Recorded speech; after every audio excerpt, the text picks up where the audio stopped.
This episode of the BeanCast is brought to you by LinkedIn. When you advertise on LinkedIn, you can build lasting relationships with customers that often translate to high-quality leads, website traffic, and higher brand awareness. For a free $100 LinkedIn ad credit, go to linkedin.com/BeanCast. Terms and conditions apply. Bandwidth provided by Recursive Squirrel Interactive. Transcription services provided by transcribeme.com. Visit them on the web at transcribeme.com/BeanCast for up to 25% off. That's transcribeme.com. Episode 512, 3-Day-Old Food.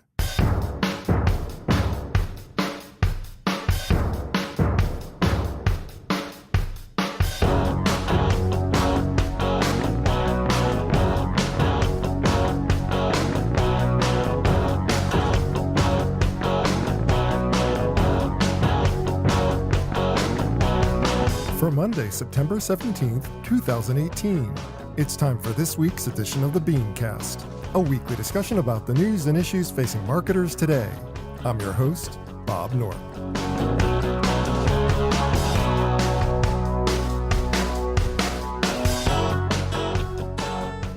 Thanks for joining us. This week, we got a clearer idea of what the agency world might look like over the next decade. And creative services may be playing a lesser role than it has in the past. The question now becomes, where will creative live in this future world? Tonight we'll discuss. Also, whether location-based hype has hit a major roadblock, managing tonality in social media, another look at ads in the streaming universe, plus this week's Ad Fail 5. That's the lineup. Let's meet tonight's panel.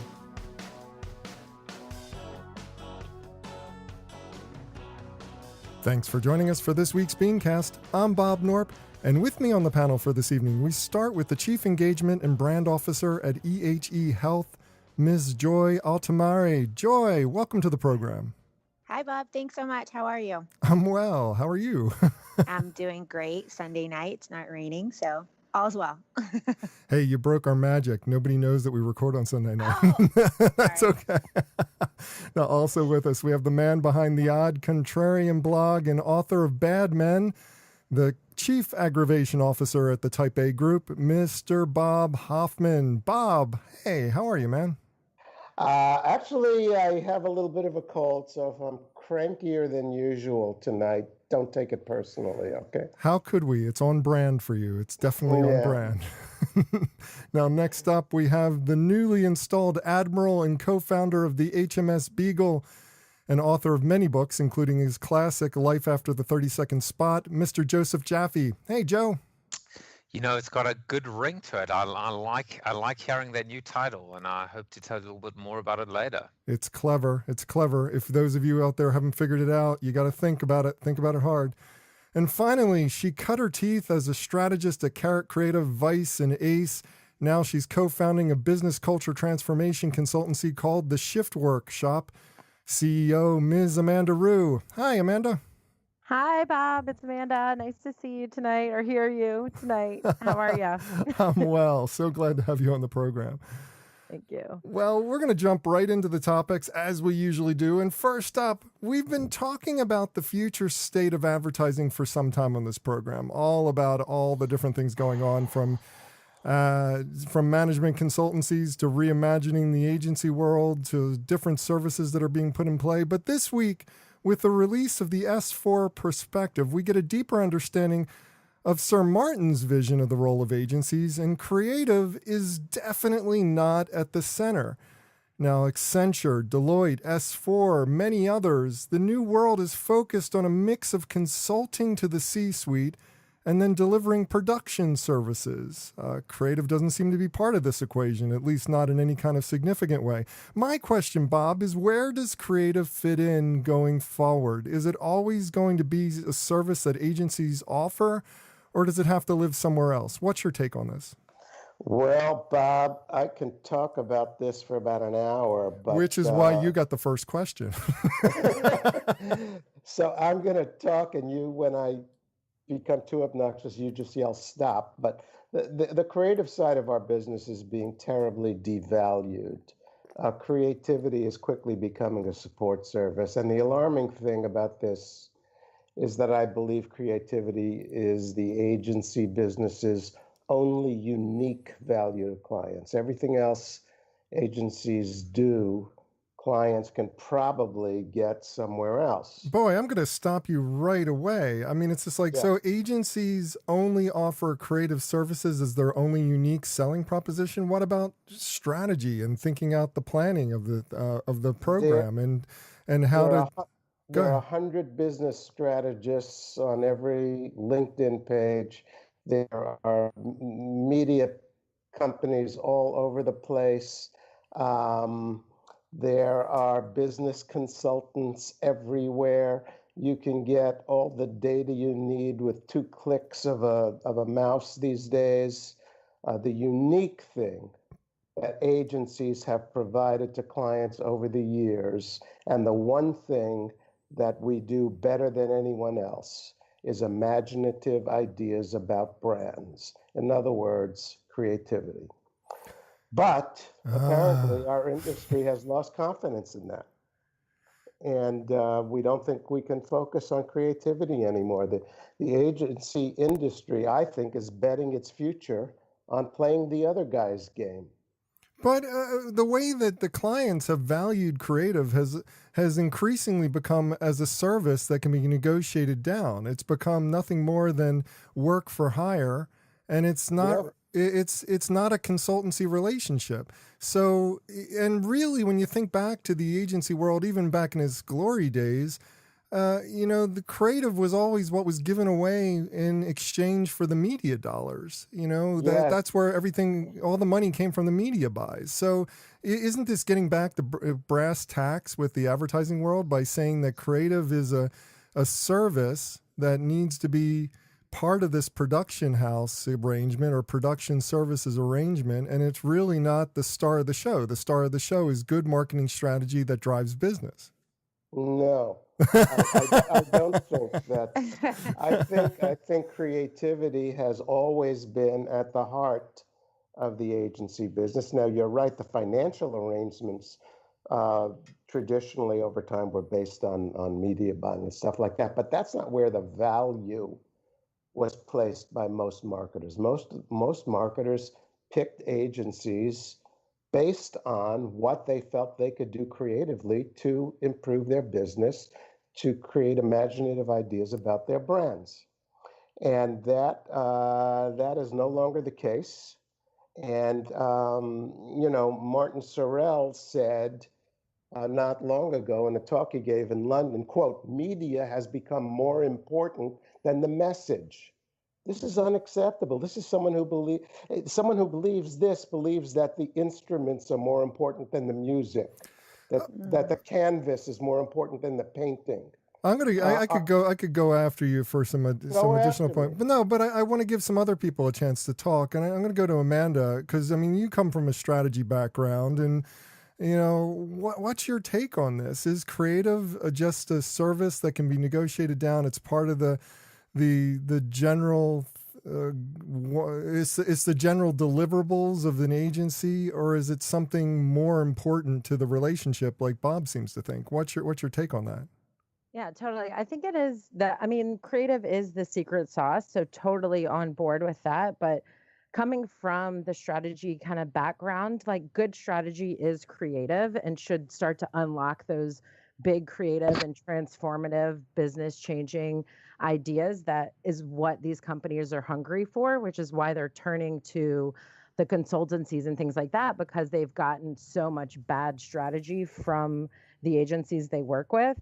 So, and a lot of agencies have rested on their laurels of just creating mediocre creative. So I think the agencies are broken, but it doesn't feel like the Accentures and the Deloittes are the right answer either. I think it's about bringing good strategy together with exceptional creative to create the transformation that these companies are really looking for. Yeah. Joy, I want to bring you in on this conversation because the way I look at it, there's 2 ways to take this. One is that creative is being devalued. In another way, creative is being set free from the confines of the agency world relationship and being given a much higher, more important role because it doesn't exist as part of this agency relationship. It's much more a creative consultancy relationship where you're more involved in implementing business strategy with good creative conceptualization. I mean, is that the way you see it, or do you have another take on this? Yeah, I actually kind of agree a little bit with Amanda. I think that, I came from the agency side. I worked on the agency side for 14 years.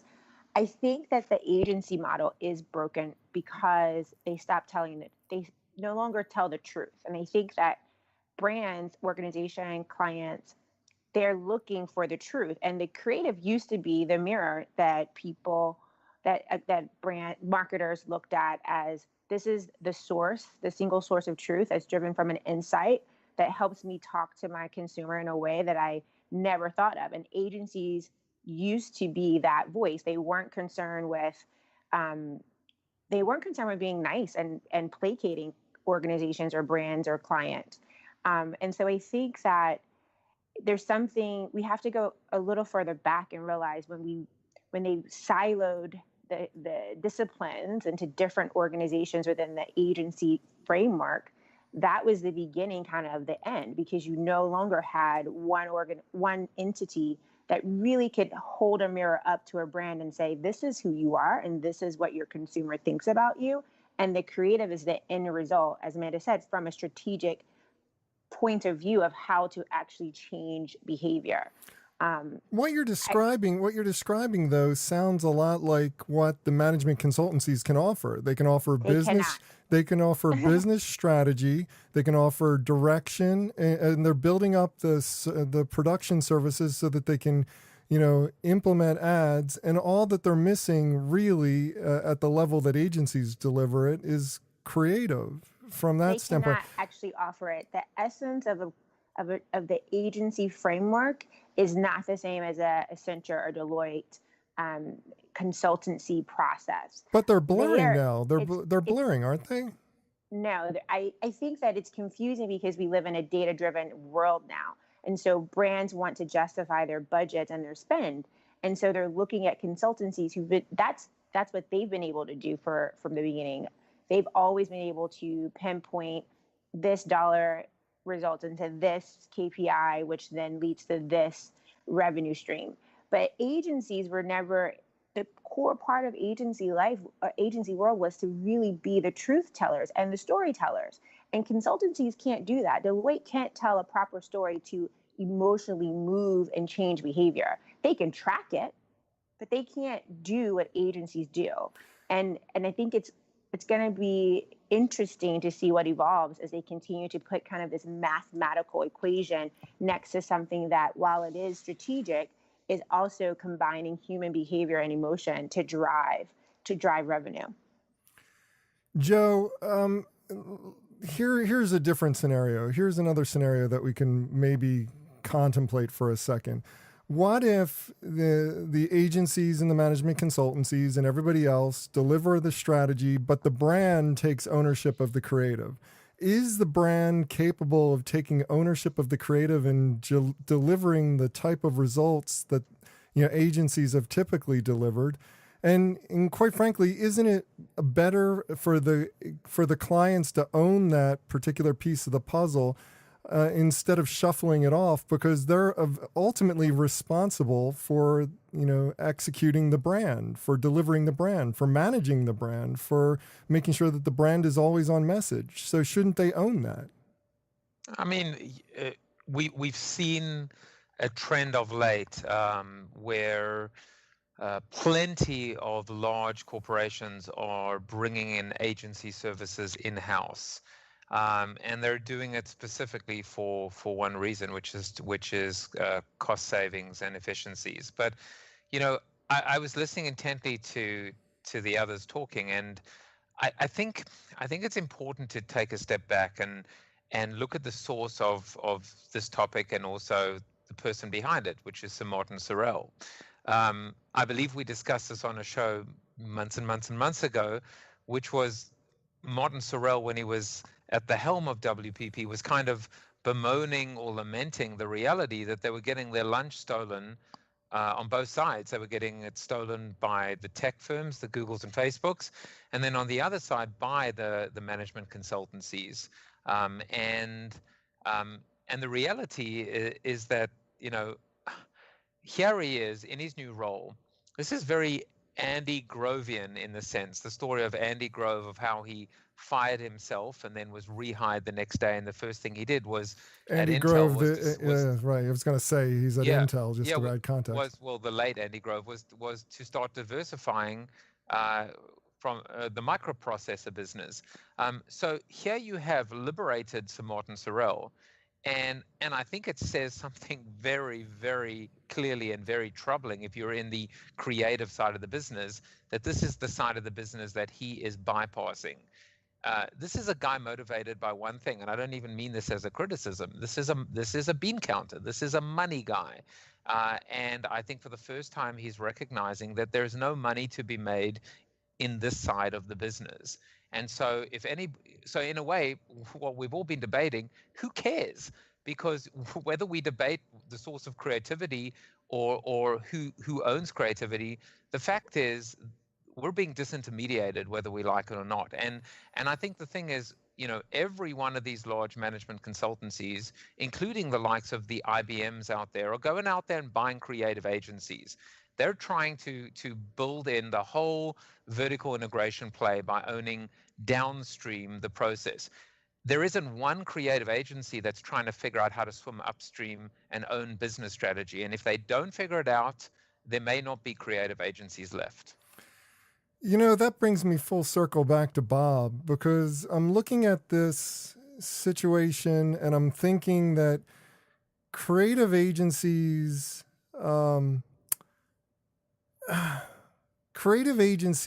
are not as important as we think that they are overall, but they're at the same time, they're so important because the clients aren't able to implement their creative strategies in any kind of meaningful way. So is this going to end up being the same thing as people going off of cable subscriptions, cutting the wire and doing over the top, and then realizing it's too expensive to do subscriptions with 20 different services, and they really don't get what they want, and they end up back on a cable subscription? And I feel like it's the same thing's going to happen with this particular situation. We've got a lot of clients who are actively looking at trying to disintermediate agencies and get the most bang for their buck. But in the end, they're going to end up having to go back to an agency type model, or else they're not going to be able to get the type of creative impact that they've gotten in the past. I wish I could believe it's going to work that way, but I don't think it is. I think the agency business has lost sight of what the business is. I don't think we know what our business is anymore. Are we business consultants? Are we data managers? Are we technology experts? Are we marketing specialists? What business are we in? We used to know. We were in the business of making ads. That's basically what we did. And then we had some services around that. But that's not like, it's like the wine business, no longer making wine. It's not about the wine anymore. It's about the bottles and the labels and the corks and the advertising business is about advertising. And what is advertising? It's ads made by people. And we're saying that's not what we do anymore. And we're not very good at it anymore. We used to be, the advertising world is probably in the worst disrepute that I've seen it in years, in decades. People don't like what they're seeing coming out of advertising agencies. They're not doing a good job on creative. And if the agencies are going to produce mediocre creative, well, the clients can produce mediocre creative just as well. And that's what's happening. And I think it's going to continue to happen. And I don't see a good future for creative agencies. You know how I hate to agree with Bob, but I completely agree with him, and I think the problem is that the business, they're between a rock and a hard place, because everything he said is absolutely right. But if they go back to saying, let's just focus on making ads because that's what we do and that's what we're great at, how much of a sustainable business is making ads?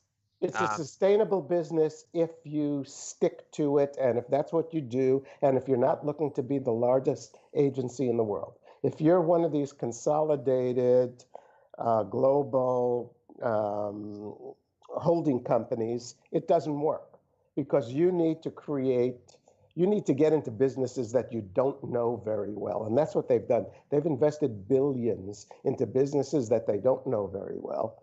And the result of that is they have not invested the money into the creative aspect of their business, which they should know well, and they're evaporating as a result. What people want them for, or used to want them for, they're not very good at anymore. And the business is in terrible shape, I think. I agree. Well, we're going to move on and talk next about location-based marketing and how location, which was so hyped for so long, is suddenly on the outs with a lot of marketers.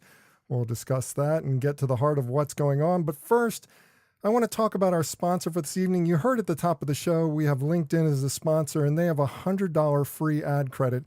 And I want to tell you why you want to pay attention to that offer, why you want to redeem it, and why you're going to want to be using LinkedIn for your next ad campaign. Because when it comes to marketing your business, it's all about reaching the right audience at the right time. I mean, context, relevance, and connecting with them when your message will resonate the most is the absolute paramount of anything in the business-to-business marketing world. So if you want to target your customers where they are engaging every single day and where they're ready to make a decision, LinkedIn is the perfect place to add your dollars. Look, when you advertise on LinkedIn, you're getting the world's largest professional network. If you didn't know that, you're probably got your head in the sand because you haven't been paying attention to what's going on in the world around you. You have the opportunity with LinkedIn to build the kind of long-term relationships with your customers that you just can't find on any other social network.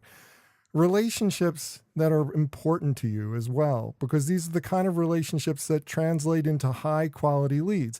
How many times have you advertised somewhere in a B2B campaign and ended up with crappy leads? You're not going to get that with LinkedIn because you're getting the targeting that you need, the high quality leads, the website traffic, the higher brand awareness, all matter and all are going to be on LinkedIn. Every day, over 500 million professionals engage with content on LinkedIn. That number, listen to it again, 500 million professionals engaging with content on LinkedIn, and chances are your future customers are among them. I mean, the odds are pretty good in your favor if you got 500 million of them out there. And then there's the targeting. Don't forget the targeting, because LinkedIn has the marketing tools to help you target your customer with precision that you just don't find on other networks, because you get not just the age, not just the location, you get down to the job title, you get the company name, you can target down to the industry as a whole. Remember, better targeting equals a message your customers care about, which in turn leads to more trust built with those same customers. And one last fact, keep in mind that 4 out of 5 customers who are on LinkedIn are decision makers at their companies. Now that's 4 out of 5 customers on LinkedIn, decision makers. So you're building relationships with the people that really matter to your business. Now, to redeem a free $100 LinkedIn ad credit and launch your first campaign, go to linkedin.com/BeanCast.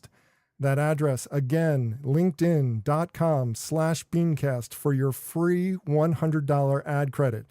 Now, terms and conditions apply. They're all on the site, so check it out. Remember, LinkedIn, absolutely the best place to target your next B2B campaign. And we thank them very much for their support of our program. Well, only a few years ago, we couldn't stop singing the praises of location-based marketing. But now, after numerous scandals, we've got GDPR and a whole lot of public outcry, it seems that the promises of the tactic are largely on hold or otherwise withering on the vine. So Joy. Joy. It's a hard name to say. It's so simple. It's so simple and yet so difficult. Joy, is the current climate just a setback, or is it a sign of ongoing struggles to come? What's your take on this current dilemma that location marketing currently faces?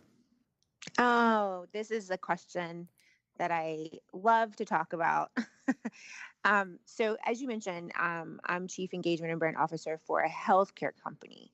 So, prior to GDPR, I have been constantly thinking about HIPAA, and HIPAA is actually more stringent to GDPR. So, um, I think Health I just want to, information, privacy. yes. Yeah. So, HIPAA basically doesn't want anyone to know anything about anybody ever. And so Well, they I keep a live in church, that a world. church and state type thing where the patient Exactly. information does not mix with marketing information. Exactly. Yeah, absolutely. But if you think about the business that I'm in, that's probably the one place where you want to know as much about someone and help them, you know, help them before they even know they need help. If you're in prevention, which is what we're in, right? So if we're thinking about how do we understand where people are, we want to use location based marketing. We want to use programmatic marketing because we want to be able to look at their behavior in environments where they are actually talking about what's concerning them, and in some ways speak to them and engage them in a relevant way. The basic principles of target marketing, right? Right. And so then you have this, 2 years ago, this company, Cambridge Analytica, with this other smaller company called Facebook, talking about in the news about, what they're actually doing, and it's freaking everyone out in the world. So GDPR comes up, and we find there's a public outcry about privacy in the United States. And now we have all of our customers, all of our clients being a little bit more resident to actually allow us to do what we do best, which is target marketing. So, to answer your question, or to go back to your question, is this is this current climate a setback, or is it a sign for ongoing struggles to come? I think this is actually an indicator of how much more critical people are going to be around what we know and how we use it. And Well, it's that going to make, that that go ahead. addresses the entire situation of data. I mean, it's just like, and what you're saying makes a lot of sense from a data perspective. We need to be aware that people are much more critical, or at least conceivably are much more critical. I mean, that's arguable. I mean, GDPR has been out for several A months couple now, months. and Yeah. most Europeans have expressed no interest or care or concern whatsoever about GDPR. Well, their So, rules are much more stringent in Europe than they are in the US. right, So, but the general consumer is not aware of their privacy, yet they are very aware of their location data and the information about where they are physically located. For some reason, that has always carried a stigma that is so much more concerning to the average consumer than whether or not someone knows anything from my personal information.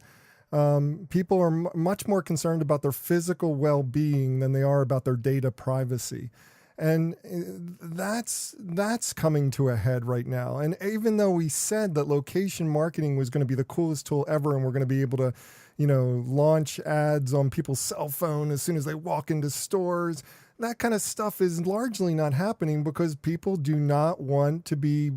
They don't want to be bothered in that way. They don't want to be. They don't want to be perceived as being in a location by some faceless, nameless entity that has control of their information.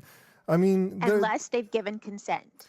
I 100% agree with you. I think people are freaked out to get anything pushed to them on their phone, or anything pushed to them that connotes that allows people to know where they are, unless they've given consent. If you think about it, you think about when you're traveling. I travel all the time, and I love when I go into a specific city, and I immediately get things pushed to me through Open Table. I get an ad for a restaurant, or I get an ad for um, some extracurricular activity that I love, because it's actually not only said notice my preference and my past behavior, but it's also noticed where I am now, and it's picked and curated things for me that I would love. And I think in general, I'm happy about that, because I've given consent to that entity.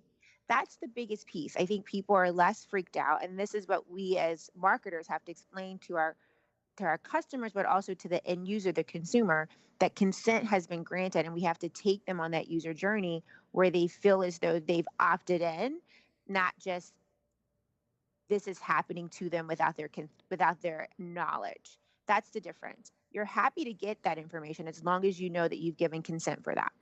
Yeah, it always Bob? comes back to utility when we're talking about this question. But at the same time, location has obviously stalled in ways that other data platforms have not. Bob, you were going to add something? Yeah, this is an example of how one by one the extravagant claims and expectations of the online ad industry have turned out to be mainly fantasies. The greatest delusion in our delusional industry is that precision targeted one-to-one advertising based on ad tech tracking and surveillance marketing is something that makes advertising more relevant and attractive to consumers. In fact, consumers mostly hate it.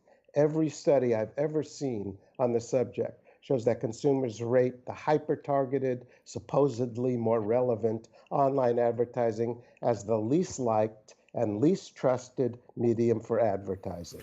You know, Consumers don't like it. I always disagree on that stat, but mainly because the stat is true, that people say that, but they act on ads at enough of a rate to make it valuable as a resource. It's the same argument that we always gave about direct mail. Bob. We There always are gave this 600 million to 1.5 billion connected devices running ad blockers now. So it's not just what they say, it's what they're doing. But at the same time, you always had do not call, do not mail lists. People would get on do not mail lists, and yet direct mail continued to generate the kind of results that made it worthwhile doing. I think that digital advertising, just because there's people ad blocking it, doesn't make it less effective. It makes it more targeted with the people who are still opting in, or at least allowing the messaging to come through. So, I mean, if anything, it's more effective because it's more cost effective. You have a smaller universe in which to hit. And I mean, I forget it. I think it was Joy who mentioned the key, and I think we all know this, is permission, and is opt-in. It's pull versus push, and that's just the bottom line. I mean, when you Bob, I have to disagree with you, Mr. H, because I think I'll give you the online ad industry, but we're talking about mobile here for the most part. Yeah. And and when you walk into an Apple store and your phone lights up, with "Welcome back to Grand Central Apple Store," and you have all the functionality and whatever the case may be, that's not intrusive anymore. That is, I think, to Bob K's point, utility. So I think it's important to say that this is an intimately personal device.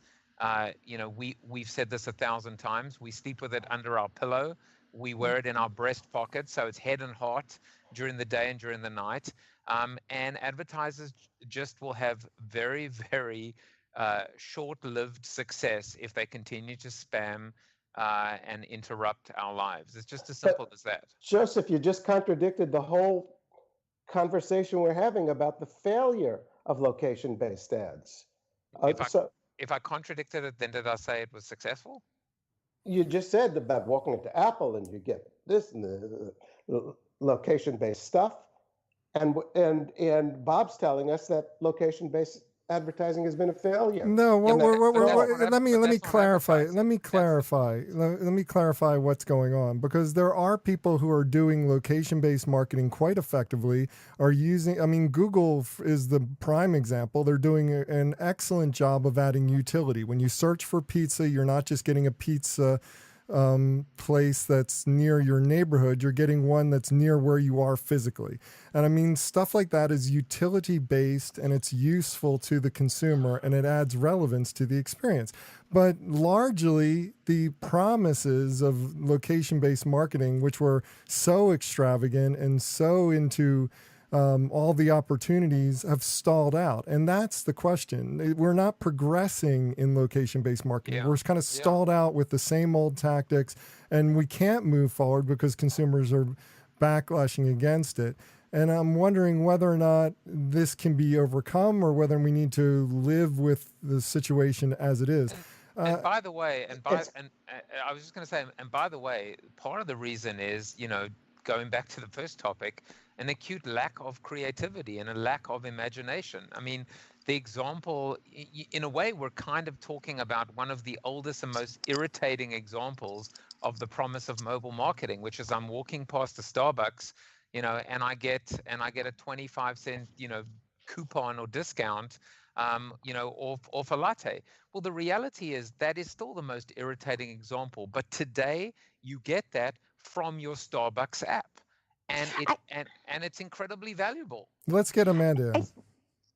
Yeah, hi. So when it comes to marketing as the point of view around this is that's where we start to get tripped up when it's about like we're trying to sell something or get them to do that behavior versus the utility and actually providing a service and providing something of value. I think it becomes the intention behind why we're capturing that data and what we're trying to do. I think when it just does become about selling something, and that's where it becomes annoying and obtrusive, that it just doesn't work, and that's not what you want from. I mean, we're giving out this data all the time. I assume that Google and Facebook knows everything. So I think even the idea of having this privacy is something that what you're saying, Amanda, what you're saying is right in line with something that Farrah Bostic has always said on this show, which is that if you don't have a strategy or a use for the data, don't collect it. I mean, you can't just collect location data for the sake of one day you might need it, because consumers don't want that happening. They're very sensitive about it. But if you have a specific utility in mind and a specific strategy that needs to be implemented behind that, then by all means, make a case for collecting that data with the consumer. Get the permission. Go for it in that way. But don't just collect it for collection's sake. And don't be lazy when you use it. I think that's the piece that Amanda was alluding to. Like, you can't just be transactional. The consumer can't feel like you collected the data just to offer me a 25-cent coupon. It needs to be more engaging. It needs to be, just because I'm walking past a Starbucks doesn't mean that I want one. Use the information you have on me about day parts of when I actually am drinking coffee and offer it up to me if I'm passing a Starbucks. We can't be lazy. We have to be more creative about how we use the data as well. The idea that any of this stuff is engaging and that people want it is mainly a delusion. People are annoyed by it and they don't want it. And there's very little utility in any of it. I think we're just going to have to disagree on that one. We're used to disagreeing on this show. So. Great. I 100% don't believe that's a universal statement. I think that different generations like it and respond to it differently. And I think when you want information and it's there, I'm sorry, 1 second. And I think that when you want information and it's there and it's relevant to you, you will use it. Not everyone will, but if it's relevant to you and it's given to you when you need it, you'll use it. Well, next up, we're going to talk a little bit about tonality in social media and how brands are busy wasting their time doing fun, exciting, entertaining things when they should really be establishing more of a serious identity that is meaningful and trustworthy to their consumers. We'll get to that in just a minute, but first, an ad from AdRoll. I come downstairs and I overhear my mum and dad talking in our native Farsi that, potentially we might lose our last shop, and we've always had stores growing up. I guess I was just in my own little bubble enjoying my job in music, and I didn't really realize that potentially our house was on the line. We both knew something had to change. I genuinely, firmly believed in the digital process, in getting our garments seen online. I knew we needed help, and I knew we needed a platform to help get our content seen and our message heard. The first campaign that we engaged with AdRoll returned 27 times the ROI. I can turn back and say to Dad, look what we've accomplished. To learn more about how Nav Salimian turned his family business into a global retail brand, visit adroll.com/BeanCast. That's ADROLL.com/BeanCast. Well, moving on, when we discuss social, we tend to focus on content, service, and real-time conversations, the typical triumvirate of what social strategy tends to be. But what about tone? What's the right tonality for our brand? Are we professional or are we approachable? What's the image we want to project? Amanda, are brands missing huge opportunities to project a meaningful image while wasting time with strategies like trying to be entertaining or fun? Or is there opportunity for both in the social spectrum? Your thoughts?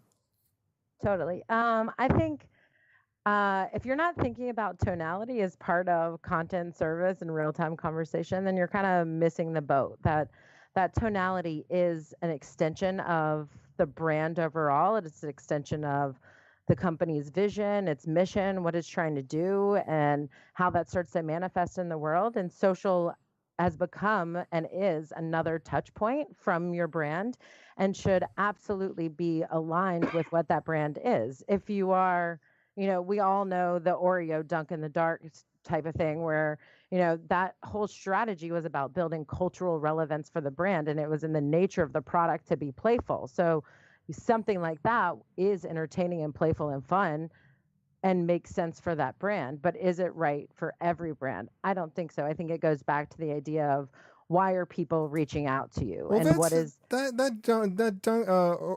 dunk in the dark ad. We need to address that because I think this article took it from the standpoint that fun experiences like that were all the rage at the early days of the social media revolution. But at the same time, they did nothing to enhance the relationship with the brand. All they did was enhance this sense that this brand is fun, but they're not serious. And, this need to be taken serious is what's at stake here. The tonality of what you're projecting shouldn't always be about, hey, we're wild and crazy, we're fun, we're kind of a snack food, and you don't have to take us seriously. That actually harms customer relationships online and the customer service opportunities that are present via social media, which by and large have become the more important portion of the strategic initiatives on social media is the customer relationship as opposed to the advertising opportunities. So that's a long way to come around, but it's just like, what's your thoughts on that?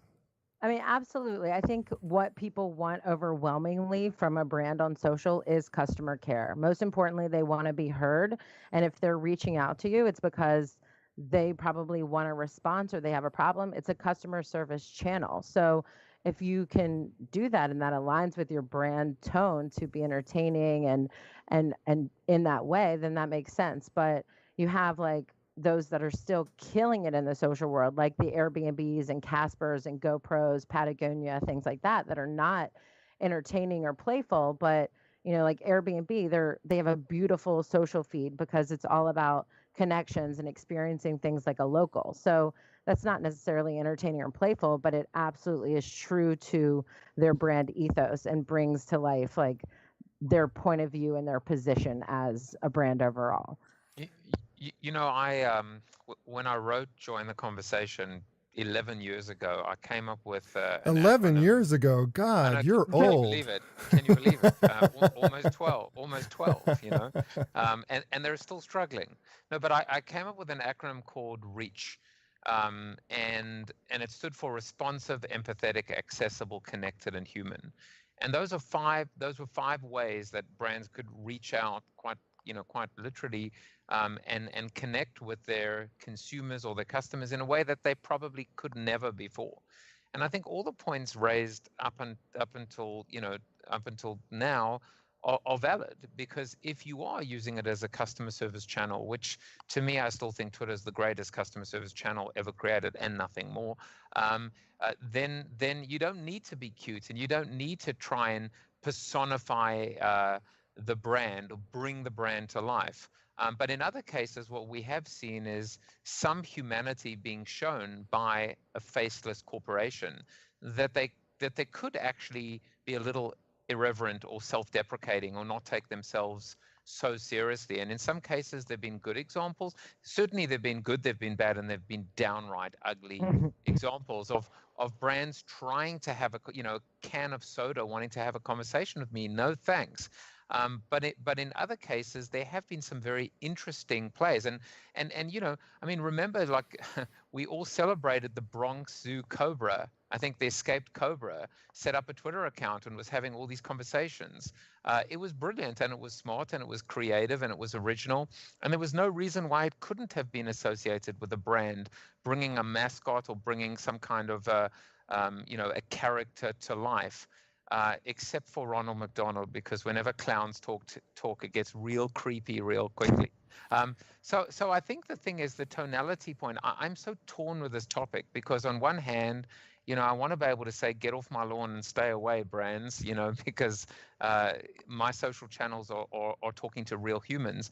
But on the other hand, I think if done well, we've seen how there are opportunities and potential for brands to kind of, I think, just bring a little bit more humanity and life to what is faceless and sterile and inanimate.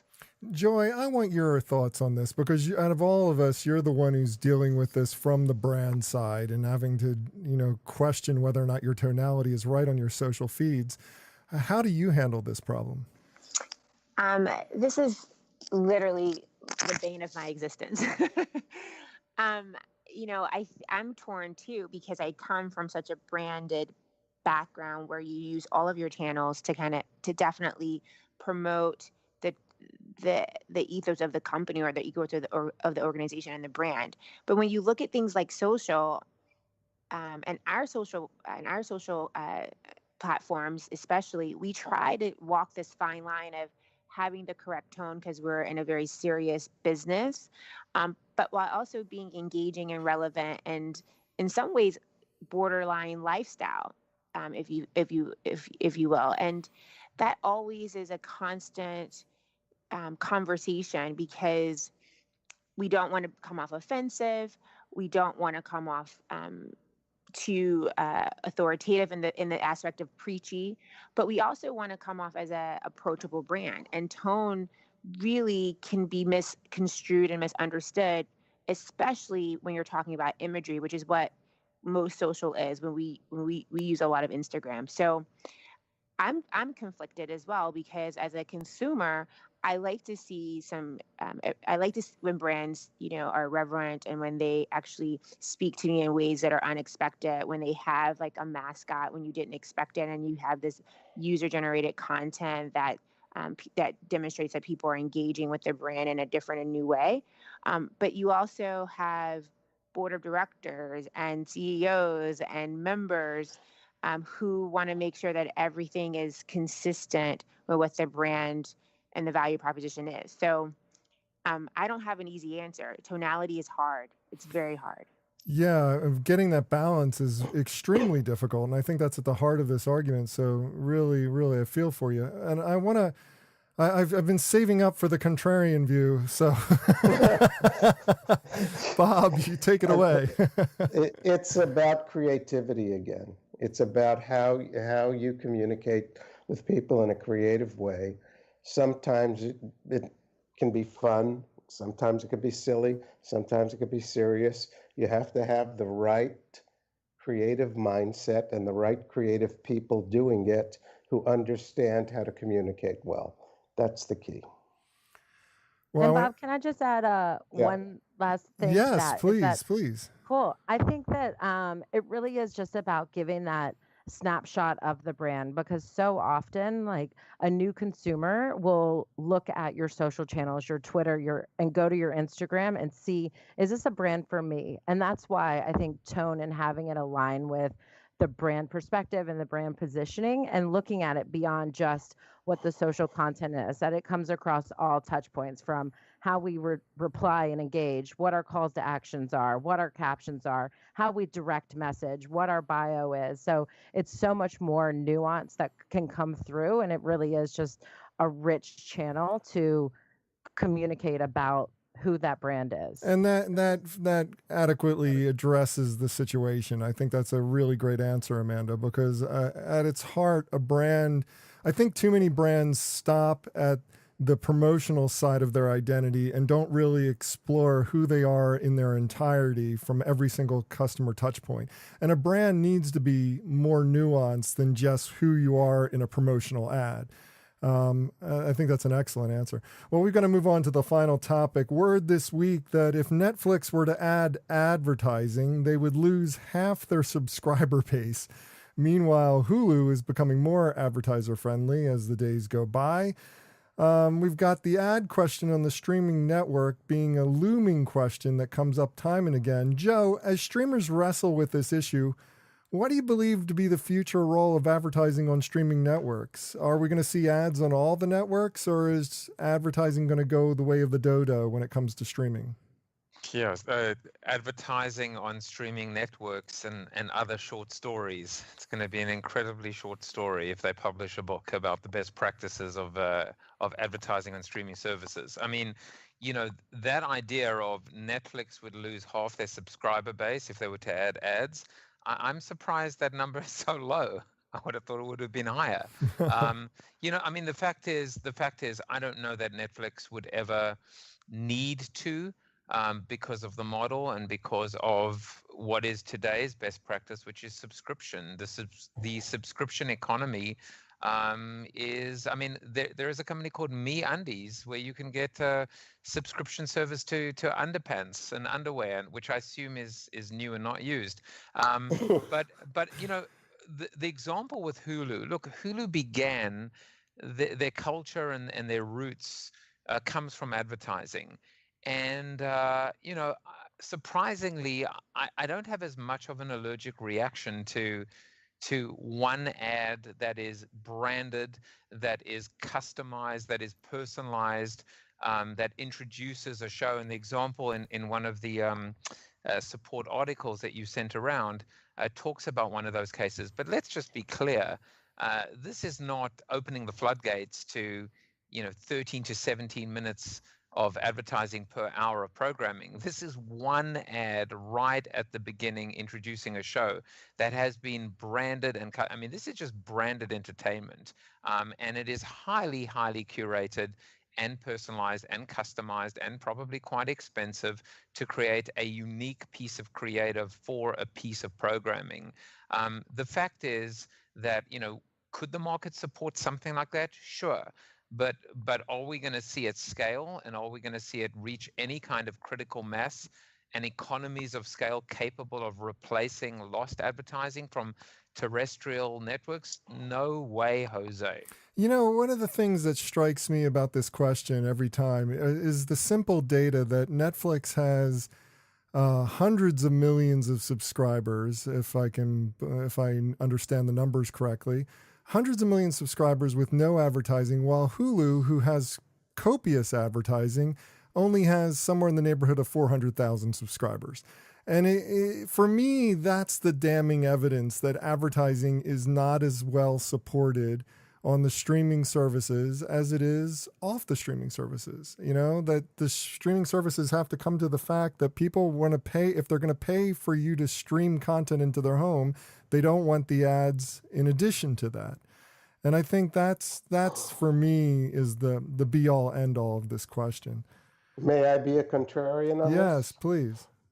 As businesses mature and as their customer growth counts diminish, but their shareholders demand greater profits, they need to look for revenue from new sources. And every medium that could monetize advertising has monetized advertising.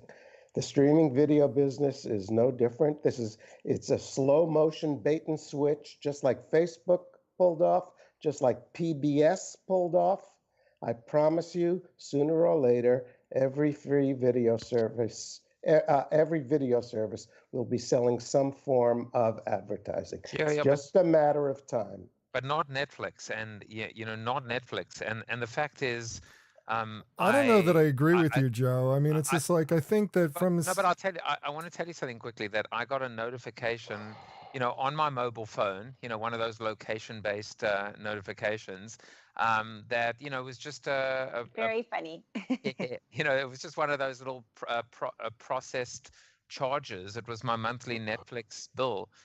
I'm paying $14.95. My entire family uses Netflix. We download it onto our phones. I almost contacted Netflix to say, you know what? I feel like I should pay you a little bit more. I think maybe we should have a chat about your pricing because it's way too low. Shut up, Joe. Yeah, shut up, Joe. We're all love the discount. You know, I know that right now that the entire C-suite of Netflix are listening to the show. That it's a fact. But the fact is, at $14.95, they've got so much room to move. If they need a little bit more revenue, Bob H, you know, they could probably increase their price by quite a bit, and I don't think anybody would complain. And if you look at the elasticity of how many subscribers they'd lose from increasing their price versus adding advertising, you know, this is not even close.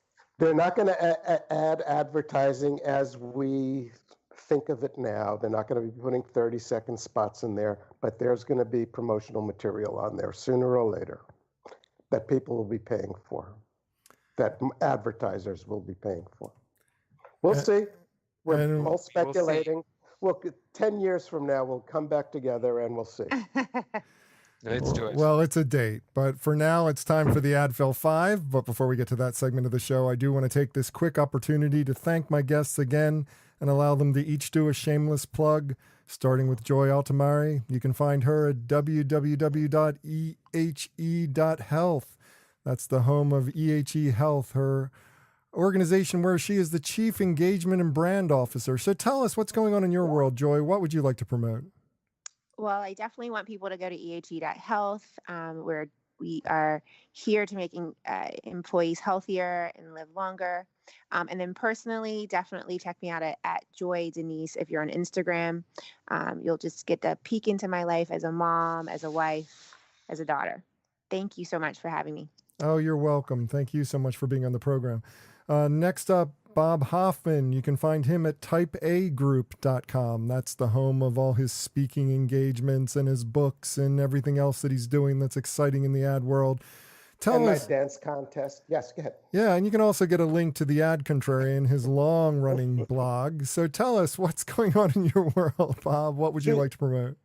Two things I want to plug. One is a new book entitled Eat Your Greens that will be published in a few days. The book is a series of essays about advertising by about 35 of the industry's most fertile minds and one dumbass blogger. The authors include Byron Sharp and Mark Ritson and people like Deborah Sutherland and myself. And the book I think is going to be very worthwhile. It's called Eat Your Greens. The other thing I want to plug is a new book that I have that I'm going to be publishing in about 2 weeks. I can't tell you the title of it because it's so outrageous that you will talk me out of publishing it, and then the world will be deprived of a literary masterpiece. But look for it in a couple of weeks. It's I'm hoping that it's going to be the silliest, dopiest, most injudicious book about advertising and marketing that we've seen in a long time. And that's saying something from you. So definitely look forward to seeing that. Joe Jaffe, you can find him at this new agency. I'll let him tell you all about it and give you a web address because I am totally unprepared for this. But tell us what's going on in your world, Joe. What would you like to promote? Well, first of all, I want to take a leaf out of Joy's book because she said thank you. She was so polite. She said thank you so much for having me, and I want to say that to you as well, Bob. Thank you so much for having me. Oh, I know I'm on often, but I appreciate every opportunity to hang out and disagree with Bob Hoffman. Thank you. It's a lifestyle. Yeah. Yeah, it's a choice. So I am excited. This is maybe the first official time that I'm even talking about the HMS Beagle. I started the company with Lynn Power, who was most recently the CEO of JWT New York. And it's so funny because the first topic that we discussed tonight, I was really resisting the urge to comment about the company because this is kind of why we started the business. We started the business as former agency people ourselves, recognizing that right now, a large percentage of the Fortune 500 and Global 2000 companies have got bigger problems right now than worrying about the next real-time tweet or tagline, or even the definition of creativity. They're in the survival business. And so, we say at the Beagle, and we're not an agency, we're a strategic consultancy that helps our clients navigate the journey to survival, because we believe that every company today is in the survival business. And we're launching in the next couple weeks, so you'll see more from us and about us. We're very excited. For those of you that don't know, the HMS Beagle was a ship that sailed 200 years ago and carried Charles Darwin, and it was on that second voyage that he formulated most of his theories on evolution. And so it kind of feels like I've come full circle, considering my previous company was called Evolution. And if you want to find out a little bit more about us very succinctly, you can go to thehmsbeagle.com. Fantastic. Awesome. And yeah, very, very clever. I love the name. So very, very well done. Thank you, Bob. Now, last but not least, Amanda Rue. You can find her at theshiftworkshop.com. That's the home of her consultancy that she is the co-founder and CEO of. Amanda, tell us what's going on in your world. What would you like to promote? Yes, thanks for having me, Bob. And it's been a pleasure to be on here tonight. I am absolutely promoting this new business. We're out here trying to do something a little different. In the post-Me Too Time's Up advertising world, the advertising world said that they want to adopt these new progressive agency training and education programs that brings this discussion and many other solutions out into the open. So here we are, kind of working on personal development in the workplace that brings healthier, happier, more connected humans together to make workplaces that are more profitable and more productive, more creative, and places where you want to actually go to work. So that's what we're doing, and we're launching some initial workshops, and we are down to get down. So let's get to work. That's awesome. And I loved hearing about it when we talked about it just a couple of weeks ago. So definitely check that out, theshiftworkshop.com. And for me, for more information about me or the show, visit thebeancast.com. There you can find a complete show archive. You can find out how to consult with me. You can even find out how to advertise on the program. So check it all out at thebeancast.com. Quick note, a couple weeks ago on the show, I talked about this new service that I'm working with called 16 Zeros. I didn't mention it by name, but it is 16zeros.com. It basically takes your phone number, you enter it in, and it fills out your complete forms, network, whatever that you have to do for signing up a new customer. So shipping address, email address, all that information that's already tied to the phone number immediately becomes available. That's what I was talking about. So check it out at 16zeros.com if you wanted to get more information. I got a few calls about it, so I wanted to make sure I got it out on the program. Also, if you want a transcription of this show, you can go to thebeancast.com, because transcribeme.com/beancast is offering you not free transcription, but a special discount on transcription as a result of them giving free transcription to our show. It's a fantastic, fantastic service. We love them for doing what they're doing for us. So check them out. Take advantage of their offer. Transcribeme.com/beancast. And now it's time for the Ad Fail 5, a rundown of the lowest moments in advertising, marketing, and public relations from the last week. First up, agencies love to sell their clients on business transformation, Bob.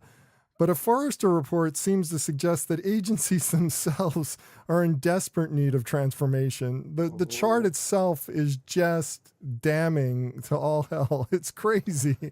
Yeah, we know how to run everyone's businesses but our own, And the problem is, I don't think we know what we're transforming into, for the most part. I don't think agencies are clear on what they're trying to do and why they're trying to do it. And as a result, they're floundering. I'm not surprised by that. Yeah, I'm not surprised by it either. Now, next up, Google has been frequently accused of being antagonistic toward conservatives and their ideas, something that Google has vigorously denied over and over and over again. But Joe, unfortunately, a leaked video of all the top executives bemoaning the Trump administration does nothing to support their case. Now, I am not one to get on anyone's case for not supporting the Trump administration. I have my very clear political priorities pretty straightforward on that subject here. But at the same time, if you're a major company and you're trying to prove that you're supportive of all ideas, all political spectrums on your service, it seems like a no-brainer that you don't do a corporate video showcasing all your executives saying how much you hate conservatives. Joe? We've lost Joe. Joe was just, Joe was just respecting the mute button, and then forgot that he was muted. No, I was just going to say, I mean, unless of course they leaked it purposefully, just because who doesn't love a good conspiracy theory? This is. I say that in jest, but there's always truth in every bit of jest, because this is a company right now struggling with its employees after it's with respect to some of its practices and labor practices or deals that they associated with China, and where a bunch of developers and programmers basically threatened to walk out. And so if they're trying to ultimately, certainly please Wall Street is one thing, please customers is another thing, but pleasing employees is as important. And so I don't know if there isn't a bit of truth in the fact that this video was leaked on purpose. Who knows? May I? You can jump in. May you disagree? Sadly, there's one thing that all the right-wing nut jobs are right about, and that is that the major media, including Google and all their friends in Silicon Valley, are left-leaning. It's been that way for years, and it's the worst kept secret in journalism. And this video just shows it. Yeah. Well, it's just like it's a PR stupidity if you could have gotten this one fixed. Well, next up, companies like to defend themselves against claims of sexism, Joy, but a study commissioned by Bloomberg News reveals that some shining examples that sexism is alive and well, as if we didn't already know that. But in this particular instance, 92% of all people speaking on earning calls are men. 92%. This is just crazy, this number. But not shocking. Not shocking, right? Sadly, it is not. Sadly, not shocking. I mean, yes, there is sexism. I mean, I don't think anyone would deny that. Look at what's happening in government. But I'm not going to make this political. The facts are, Pew Research in 2017 did a study. It is getting better and compared to 1995, where there were 0 women in Fortune 500 companies as CEOs, and now in 2017 there were 5.4 women as CEOs of Fortune 500 companies. Yes, it's getting better, but slightly. Sexism is alive. Issues with diversity are alive as it relates to the C-suite, and it will not change until there's open dialogue around it. And that open dialogue will probably make people uncomfortable, and most people don't want to be uncomfortable. So they got to get over it, and we have to talk about it. And then we have to make actionable change. People have to be dedicated to seeing more diversity, more women in leadership positions in companies, because it actually helps their bottom line. People who see companies who have, gender diversity and women in their executive teams, we know McKinsey's already said it. They're 21% more likely to have above average profitability. So it's not just good to do because it makes everybody look good. It's actually good for your bottom line. So more discussion to be had, but definitely we got to use the facts to change some people's mind. Absolutely. Now, next up. And men have to be part of the solution. Yes. Men have to be part of the solution. 100%. Since they're there, they definitely have to be part of the solution.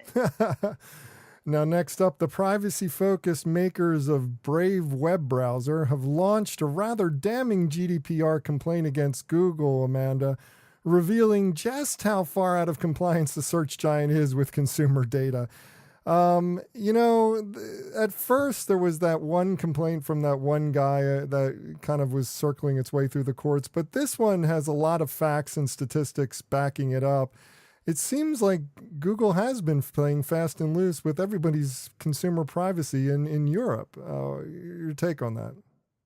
I think my opinion from earlier when I assume that Google and Facebook know everything and they don't have our best interests at heart. So I assume this and probably much worse to be true.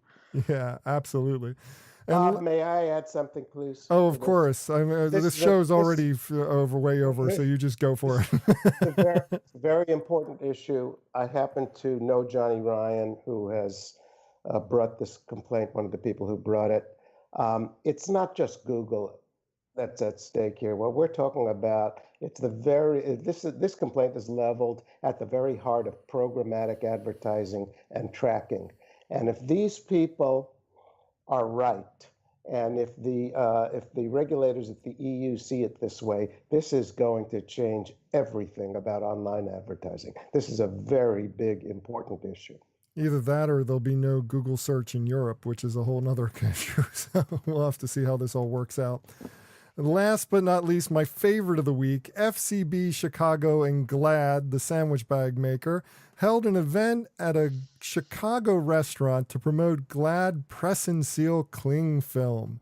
Now, the meal included food prepared 3 days prior and preserved with the Glad product, a fact not disclosed to attendees, Joe, at the first of 2 sessions that day until after is the important word, they'd eaten the meal. As it turns out, people don't appreciate being surprised by the age of their food. Who knew this? Joe, what were they thinking? Well, I don't know what this has to do with the LGBTQ community, but anyway, I have to tell you, I actually like this. I actually think this is a great idea. It's not a great idea to surprise people. I don't know why it's an ad fail. I mean, if ultimately the food tasted great and it showed this is the product in action and it showed the product work, and I mean, what am I missing here? I think it's kind of cool. It's a little bit of a little bit of a bait and switch, but as long as they didn't get food poisoning or plastic poisoning, or the food tasted like crap. I mean, because why, the second group was told. It's disgusting. The second group was told about it, and they had very positive responses. But the first group was tricked into eating the food, and they had lots of negative feedback coming out on social media as a result of it. I mean, it's what it was all about is the trick. If they had just said, "You're going to eat 3-day-old food, see how fresh it is," I would have accepted that. Goes back to consent, right? Goes back to consent. It does. I wouldn't position it as 3-day-old food. I would call it as 3-day protected food. Well, have something to add to this list or just want to discuss it? Comment online. Use the hashtag AdFail5. That's pound AdFail and the number 5. Well, that does it for this week's show. If you'd like to subscribe to this podcast, visit our website at thebeancast.com and click on the subscribe link. If you're an iTunes listener, we've also provided a direct link to the iTunes Music Store, or just search for the BeanCast in the podcast directory of iTunes. And whichever podcast directory you use, when you subscribe, please leave us a review. Got a comment? Have a question? We'd love to hear from you. Just send your emails to beancast@gmail.com. Opening theme was performed by Joe Seibel. Closing theme by C. Jax. Thanks for listening. I'm Bob Norp. We'll be back again next week. Hope you'll join us then.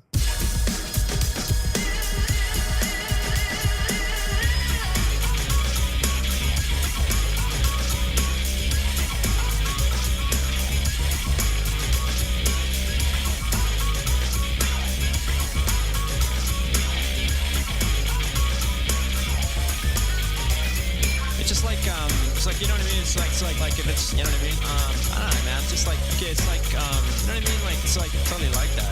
It's like, I don't know, like if it's, you know, it's like, you know what I mean? Yeah, it's just like kind of, it just seems like it's just like almost exactly